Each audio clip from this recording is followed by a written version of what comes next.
বাজেটে তৈরি ইয়েমেনি ক্ষেপণাস্ত্র জুলফিকার। লক্ষ্য ইসরায়েলের কড়া নিরাপত্তায় ঘেরা বেন গুরিয়ন বিমানবন্দরের পাশে থাকা এক সামরিক ঘাঁটি।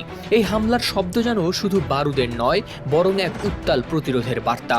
কিন্তু কেন এই হামলা? এর কয়েক ঘন্টা আগেই মার্কিন যুদ্ধবিমান হানা দেয় ইয়েমেনের হুদায়দা শহরের বন্দরে। হামলায় নিহত হন অন্তত ৭৪ জন, আহত আরও ১৭১ জন।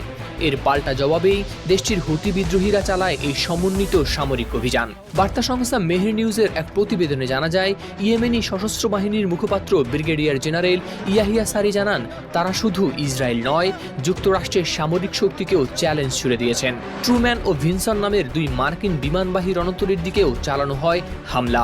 শুধু তাই নয়, ইয়েমেনি প্রতিরক্ষা বিভাগ সানা প্রদেশে গুলি করে নামিয়ে ফেলেছে একটি মার্কিন MQ-9 ড্রোনও।